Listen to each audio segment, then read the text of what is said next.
आज हम आपके सामने नमस्कार बच्चों। आज हम आपके सामने अलजेब्रा ऑफ सेट्स पर चर्चा करने जा रहे हैं। समुच्चयों का बीजगणित। समुच्चयों का बीजगणित। आपको इसके पहले वाले वीडियो में हमने पढ़ाया था कि operations on sets. Operations on set में हमने पढ़ा था union of sets and intersection of sets, और उसके मैथमेटिकल डेफिनेशंस को भी हमने जाना था। तो एक बार मैं यहाँ पर चालू कर रहा हूँ कि आज हमको अलजेब्रा ऑफ सेट्स जो हमको पढ़ना है, अलजेब्रा ऑफ सेट्स, उसके अंतर्गत कुछ नियम हैं जो यूनियन के लिए और इंटरसेक्शन के लिए, यूनियन और इंटरसेक्शन दोनों के लिए लगाया जाएगा। यूनियन और इंटरसेक्शन, तो दोनों में क्या क्या होता है इसका हम कंपैरिजन करके यहाँ पर मुख्य रूप से नियम बनाए हुए हैं। ये हमारे पास 6 नियम हैं सेट थ्योरी के अंतर्गत, जिसे अलजेब्रा ऑफ सेट्स के नाम से जाना जाता है। पहला नियम है इसका आइडेम्पोटेंट लॉ, वर्ग सम नियम। वर्ग सम नियम, तो यहाँ पर लिखा है A union A, A union ए बराबर ए होता है। दूसरा है ए इंटरसेक्शन ए, ये यूनियन के लिए है, ये इंटरसेक्शन के लिए है। दोनों में आप देख सकते हो कि किस प्रकार का काम हो रहा है, दोनों में किस प्रकार का काम हो रहा है। आप देखिए यहाँ पर A union A equal to A होता है, A intersection A equal to A होता है। कहने का मतलब यह है कि प्रत्येक समुच्चय स्वयं के साथ संग, स्वयं के साथ का संग हमेशा उसी समुच्चय के बराबर होता है, उसी समुच्चय के तुल्य होता है। ठीक है, किसी समुच्चय का उसी समुच्चय के साथ सर्वनिष्ठ वही समुच्चय होता है। फिर दूसरा हमारे पास आइडेंटिटी लॉ, तत्समक नियम। आइडेंटिटी लॉ यानी हम ये जानते हैं कि अगर कोई संख्या दी गई है ऐसा, तो इसमें क्या जोड़े कि वापस एक आ जाए, या इसको कितने से गुणा किया जाए तो एक आ जाए, तो ये हम लोग को आइडेंटिटी एलिमेंट बोलते हैं, 0 और 1 को। उसी प्रकार से यहाँ पर भी है कि आइडेंटिटी लॉ ए यूनियन 5 को आप लोग जानते हो रिक्त समुच्चय, ए यूनियन 5 बराबर ए होता है। उसी प्रकार से ए इंटरसेक्शन ऑफ क्या है, ये universal set, A intersection of universal set equal to भी ए होता है। तीसरा नियम हमारे पास कॉम्यूटेटिव लॉ, क्रम विनिमय नियम। क्रम विनिमय नियम मतलब क्रम को अगर आगे पीछे करें तो कोई फर्क पड़ेगा क्या, तो यहाँ पे बोला जा रहा है कि अगर हम क्रम को आगे पीछे करें यूनियन में तो कोई फर्क नहीं पड़ता है। उसी प्रकार से सर्वनिष्ठ में बी को आगे पीछे कर दें, ए बी को आगे पीछे करें तो कोई भी फर्क नहीं पड़ता है, दोनों बराबर होते हैं। ए यूनियन बी बराबर होता है बी यूनियन ए। उसी प्रकार से ए इंटरसेक्शन बी बराबर होता है बी इंटरसेक्शन ए। फिर आता है एसोसिएटिव लॉ, साहचर्य नियम। साहचर्य नियम के अंतर्गत बोलता है कि यदि आपके पास ए बी और सी 3 समुच्चय दिए गए हैं तो उस कंडीशन में ए यूनियन ब्रैकेट में B union C always equal होगा ए यूनियन बी ब्रैकेट में यूनियन सी के। उसी प्रकार से हमारे पास intersection, A intersection B intersection C equal होता है A intersection B bracket intersection C. इस प्रकार से है। इसी प्रकार से हमारे पास आता है डिस्ट्रीब्यूटिव लॉ, तो दोनों में कोई खास डिफरेंस नहीं दिख रहा है, आपको दिख रहा है A union D B union A. ये अगर यूनियन के लिए बोला गया है तो यही इंटरसेक्शन के लिए भी बोला गया है। डिस्ट्रीब्यूटिव लॉ, डिस्ट्रीब्यूटिव लॉ थोड़ा सा ध्यान से देखिए, यहाँ पर A union B intersection C, A union B intersection C बहुत ही इंपॉर्टेंट रूल है, परीक्षा में पूछा जाता है इसको। A union B intersection C, A union B intersection A union C. उसी प्रकार से अगर इंटरसेक्शन के लिए इसी को बोला जाए A intersection B union C, तो उस कंडीशन में क्या हो जाएगा A intersection B union A intersection C. इस प्रकार से हो जाता है, ध्यान देंगे यहाँ पर। फिर आता है हमारे पास डी मॉर्गन्स लॉ जो कि कॉम्प्लीमेंट्री से संबंधित है, कॉम्प्लीमेंट से। तो कॉम्प्लीमेंट में अपने पास आता है ए यूनियन बी का complement, complement of A union B equal होता है complement of A intersection complement of B. इसी प्रकार से ए इंटरसेक्शन बी का कॉम्प्लीमेंट इक्वल होता है ए इंटरसेक्शन बी का कॉम्प्लीमेंट इक्वल होता है complement of A union complement of B. इस प्रकार से हमारे पास ये अलजेब्रा है। अब इन सभी को ये सारे नियमों को प्रूफ करने के लिए मैं आपको पूरा जो सेट थ्योरी हमने पढ़ा है अभी लेकर पीछे से लेकर अभी तक उसका कुछ पोर्शन है जिसको हमको रिकॉल करना पड़ता है, जिसकी मदद से ये सारे थ्योरम्स प्रूफ होते हैं, ये सारे लॉ प्रूफ्स होते हैं। तो यहाँ पर थ्योरम्स है कि आपको बताया गया था कि रिक्त समुच्चय, कोई भी रिक्त समुच्चय जो होता है प्रत्येक समुच्चय का उप समुच्चय होता है। ये आपको बताया जा चुका है कि कोई भी रिक्त समुच्चय प्रत्येक समुच्चय का उप समुच्चय होता है। इसी प्रकार से प्रत्येक समुच्चय स्वयं का उप समुच्चय होता है। हम एक बार आपको पुनरावृत्ति करा रहे हैं जो अभी तक पढ़ा है, इन सारे नियमों को प्रूव करने में इसका उपयोग होता है। इसी प्रकार से हमने पढ़ा है थर्ड, यदि A is subset of B and B is subset of A then A equal to B होता है, यहाँ पर हमारे पास इक्वल वाले जो लॉ है उसको प्रूव करने के लिए इस रूल का हम फॉलो करेंगे। इसी प्रकार से आपको A यूनियन B का मीनिंग बताया गया था। यदि X बिलोंग करता है A यूनियन B तो उसका मतलब होता था कि X बिलोंग करता है A, यूनियन का मतलब होता है या यूनियन का मतलब क्या होता है या, X बिलोंग करता है A या X बिलोंग करता है B। अब यहाँ पर बोला गया कि X बिलोंग नहीं करता है A यूनियन B, इसका क्या मतलब है, X बिलोंग नहीं करता है A यूनियन B। थोड़ा ध्यान देंगे, X बिलोंग नहीं करता है A, या नहीं आएगा यहाँ पर क्या नहीं आएगा, या नहीं आएगा, क्या आएगा यहाँ पर और, इसको थोड़ा ध्यान देंगे, डज नॉट बिलोंग टू लिखा रहेगा तो यहाँ पर और आ जाता है, X does not belong to B। ये बहुत ही इंपॉर्टेंट पॉइंट है, जब हम डी मॉर्गन्स लॉ सॉल्व करेंगे तो इसका उपयोग होता है। X बिलोंग करता है A इंटरसेक्शन B, इसका मतलब है X बिलोंग करता है A, और इंटरसेक्शन के लिए हम क्या लगाते हैं और, इंटरसेक्शन के लिए और, यूनियन के लिए या, तो X बिलोंग करता है A और X बिलोंग करता है B। जब हम बोलते हैं यहाँ पर X बिलोंग नहीं करता है A intersection B, X belong नहीं करता है A इंटरसेक्शन B, इसका मतलब है X बिलोंग नहीं करता है A या, क्या आ जाएगा यहाँ पर या, X बिलोंग नहीं करता है B को। इस प्रकार की चीजें। अब हम आ रहे हैं यहाँ पर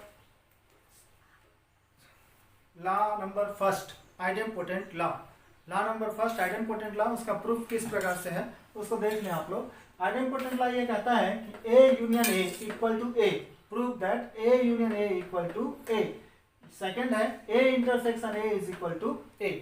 तो हम किस प्रकार से इसको चालू करेंगे, तो पहले हम लेते हैं first part 1, A union A is equal to A। तो लेट कर लीजिएगा, माना कोई एलिमेंट है X, वो बिलोंग करता है A यूनियन A को। A यूनियन A, अभी आप थोड़ी देर पहले उसका डेफिनेशन मैंने बताया था रिकॉल में, तो X बिलोंग करेगा A या, यूनियन का मतलब होता है या, X बिलोंग करेगा A या X बिलोंग करेगा A, ऐसा अपन ने लिख लिया। सेट थ्योरी में अपन जानते हैं कि कोई भी दो बार नहीं आता, उसको एक बार लिखा जाता है, तो X बिलोंग करेगा A, therefore A union A is subset of A हो जाएगा। इस कंडीशन में A union A is subset of A हो जाएगा। पुनः माना X बिलोंग करता है, फिर से अपन ने लिया इस साइड को, लेफ्ट पोर्शन को, एक बार राइट को लेना है, एक बार लेफ्ट को लेना है। थोड़ा ध्यान से देखेंगे, एक बार मैंने राइट और एक बार लेफ्ट, अभी लेफ्ट लिया था, अब यहाँ पर क्या ले रहा हूँ, पुनः यहाँ पर नंबर 1 डालेंगे, उसके बाद हम लेफ्ट करेंगे। तो इसी पूरे पोर्शन को, ये पूरे लाइन को हमको वापस लिखते जाना है, ठीक है। X belongs to A, X belongs to A या X belongs to A। Second line यहाँ से यहाँ है, फिर यहाँ से अपन आ गए X belongs to A union A, फिर हमने बोला कि A is subset of A union A, number 2, और बाई थ्योरम लगा दिया। थ्योरम नंबर तीसरा, रिकॉल का जो अभी तीसरा बताया था कि अगर A सबसेट है B का, B सबसेट है A का, तो A इक्वल टू B होता है, तो उस नियम से A union A is equal to A हो जाएगा।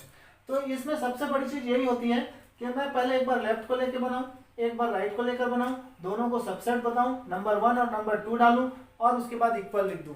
बस इतने सी काम है, यही सब चीजों में, सभी थ्योरम में होगा। जैसे अपन को सेकंड प्रूव करना है, A union A is equal to A, A intersection A is equal to A, sorry है ना, A intersection A is equal to A। तो हमने यहाँ पर चालू किया, लेट कर लिए, X बिलोंग करता है A intersection A, X belong करता है A इंटरसेक्शन A, इंटरसेक्शन का मतलब होता है और, तो X बिलोंग करता है A और X बिलोंग करता है A, इसका मतलब हो जाएगा। दो बार है तो इसको एक बार लिख लेंगे, x बिलोंग करेगा A और फिर A intersection A is subset of A हो जाएगा। ठीक है, क्योंकि x इसको भी बिलोंग करता है, x इसको भी बिलोंग करता है, तो A intersection A is subset of A हो जाएगा। पुनः हम चालू करेंगे, माना x बिलोंग करता है A, वापस चलेंगे, x बिलोंग करता है x बिलोंग करेगा A और x बिलोंग करेगा A, फिर ये x बिलोंग करता है A इंटरसेक्शन A। ठीक है, फिर A is subset of A intersection A, number 2 डाल देंगे, बाई 1 एंड 2 हम लिखेंगे A intersection A is equal to A। बहुत ही सिंपल है सेट थ्योरी में किसी भी लॉ को प्रूव करना। पहले लेफ्ट से चालू करो, फिर राइट से चालू करो, राइट वाले को पूरा उल्टा लिख दो, बस खत्म हो जाता है। तो एकदम बहुत ही सरल है, प्रूफ में ज़्यादा हमको दिक्कत नहीं रहती है। इसी प्रकार से यहाँ पर थोड़ा सा मैं रूल नंबर 2 को चेंज कर रहा हूँ, इसको सेट बिल्डर फॉर्म से बनाने की कोशिश है। Identity law A union phi यानी रिक्त समुच्चय इक्वल टू क्या होगा A union phi is equal to A होता है। A इंटरसेक्शन क्या होता है, समष्टि समुच्चय, universal set A intersection U is equal to A। तो हम चालू करते हैं, पहला A union phi, set builder form में इसको कैसे लिखेंगे, x is such that x belong करता है A या x बिलोंग करता है फाई। फिर यहां पर आ गया, फाई का कोई मतलब नहीं है, खाली क्या बच जाएगा, x belongs to A equal to A हो जाएगा। इसी प्रकार से A इंटरसेक्शन U, तो इसका मतलब हो जाएगा x is such that x belong करता है A और इंटरसेक्शन के लिए हम क्या लगाते हैं, और x बिलोंग करता है U। फिर यहाँ पर A is subset of U होता है, हम जानते हैं कि A जो होता है वो सबसेट होता है U का, तो यहाँ पर क्या आ जाएगा, यही आ जाएगा, x is such that x equal to x belongs to A। Therefore यहाँ पर कितना आ जाएगा, A। इस प्रकार से हमने ये दो लॉ आपको बताए हैं, आपको समझ में आया होगा ये दोनों लॉ। इसी प्रकार से मैं तीसरे और चौथे लॉ पर भी आता हूँ, कम्यूटेटिव लॉ और एसोसिएटिव लॉ। रेडी। अब हम आ रहे हैं कम्यूटेटिव लॉ को होल्ड करने के लिए, है ना। कम्यूटेटिव लॉ किस प्रकार से प्रूफ किया जाता है, तो यहाँ देखेंगे कम्यूटेटिव लॉ क्या था हमारे पास, A union B is equal to B union A। दूसरा था A intersection B is equal to B intersection A। मैं इसका पहला वाला प्रूफ कर रहा हूँ, same to same B second वाला बनेगा, सेम टू सेम सेकंड वाला बनेगा, इसलिए उसको आप खुद घर पे ट्राई करेंगे, नहीं बनेगा तो बताइएगा। यहाँ पर A union B is equal to B union A। मान लीजिएगा x कोई एलिमेंट है, वो बिलोंग करता है A यूनियन B को। अगर x बिलोंग करता है A यूनियन B, इसका मतलब है x बिलोंग करता है A और यूनियन के लिए क्या लगता है या, तो x बिलोंग करता है A या x बिलोंग करता है B। थोड़ा सा वर्डिंग्स पे ध्यान देंगे, यूनियन के लिए क्या लगाना है या। फिर यहाँ पर आता है, इसको आगे पीछे कर देंगे, x बिलोंग करता है B या x बिलोंग करता है, तो कोई फर्क पड़ेगा क्या इसमें, कोई फर्क नहीं पड़ेगा क्योंकि या लगा हुआ है। ठीक है, तो यहाँ पर आ गया, इसके बाद x बिलोंग करेगा, फिर से इसको यूनियन के फॉर्म में लिख लिए, x बिलोंग करेगा B यूनियन A, इसको x बिलोंग करेगा B यूनियन A संघ की परिभाषा से लिखा जा सकता है, यूनियन के डेफिनेशन से। देयरफॉर अपन क्या बोलेंगे कि ये x इसका एलिमेंट था, x इसका भी एलिमेंट है, इसलिए दोनों एक दूसरे के सबसेट हैं। x belongs A union B is subset of B union A। ये नंबर 1 डाल देंगे हम इसको। पुनः इसी काम को हम इधर से चालू करेंगे, अब इधर से यहां से ऐसे जाएंगे, x बिलोंग करेगा B यूनियन A। ठीक है, x बिलोंग करेगा B या x बिलोंग करेगा A। फिर उसके बाद हम लिखेंगे x बिलोंग करेगा, इसको आगे पीछे कर देंगे, x बिलोंग करेगा A या x बिलोंग करेगा B। फिर यहाँ पर आ जाएगा x बिलोंग करेगा A union B by definition of union. तो यहाँ पर क्या आ गया, B union A is subset of A union B, ऐसा हो जाएगा। ठीक है, तो इस प्रकार से बाई 1 एंड 2 अपन बोलेंगे कि A is subset of B, B is subset of U, A, therefore A equal to B। तो A union B is equal to B union A। इस प्रकार से प्रूफ होगा। ठीक है, मैं इसी का एक एसोसिएटिव लॉ ले रहा हूँ। एसोसिएटिव लॉ यूनियन वाला मैं बता रहा हूँ, इंटरसेक्शन वाला आप बनाएंगे। यहाँ पर A union B union C is equal to A union bracket में B यूनियन C, पहला है, और दूसरा है A intersection B intersection C is equal to A intersection B intersection C। तो प्रूफ ऑफ फर्स्ट ले रहा हूं यूनियन वाला, A union B union C is equal to A union B union C. जब हम इसको चालू करते हैं यहाँ पर बनाने के लिए तो यहाँ पर आता है, लेट कर लेते हैं, x बिलोंग करता है इसको right hand side, left hand side को a union b union c। इसका मतलब क्या हो जाएगा, x बिलोंग करेगा a यूनियन b, या यूनियन के लिए या लगाते हैं, या x बिलोंग करेगा c। फिर हम यहाँ पर आते हैं, इसको देख रहे हैं यहाँ पर ब्रैकेट लगा हुआ है, तो पहले ब्रैकेट को करेंगे, x बिलोंग करेगा a या x बिलोंग करेगा b या x बिलोंग करेगा c। इसी प्रकार से हम यहाँ पर लिख सकते हैं x बिलोंग करेगा a, या फिर इसको हम इसको पीछे वाले के साथ ब्रैकेट में डाल दिए, x बिलोंग करेगा b, x बिलोंग करेगा c। बीच में क्या लगा हुआ है, या। तो या का मतलब क्या होता है, यूनियन। तो x बिलोंग करेगा b union c, x belong करेगा a या x बिलोंग करेगा b union c। Therefore x belong करेगा a union b union c। अब चूंकि ये सेट था, ये x बिलोंग करता था इतने को, और यहाँ पर भी x बिलोंग करता है इतने को, इस पे दोनों एक दूसरे के क्या हो जाएंगे, सबसेट हो जाएंगे बाय डेफिनेशन ऑफ सबसेट। पुनः x बिलोंग करेगा, फिर से अपन ले रहे हैं, इसके राइट हैंड साइड से चालू कर रहे हैं, x बिलोंग करेगा a union b union c। यहाँ से इसको वापस उल्टा लिखते चले जाइए, वापस उल्टा लिखते चले जाइए, कुछ नहीं करना है आपको। यहाँ पर आकर ऐसा लिख देना है, सबसेट है, फिर बाय 1 and 2 और इसको प्रूव। इस प्रकार से हमारा काम खत्म होता है। इस प्रकार से आप देख सकते हो, समझ सकते हो कि इसमें ज्यादा मेहनत नहीं है, सिर्फ पहले वाले पोर्शन को बनाना है, दूसरे वाले को उल्टा चालू कर देना है, उतना ही लिखना है बस।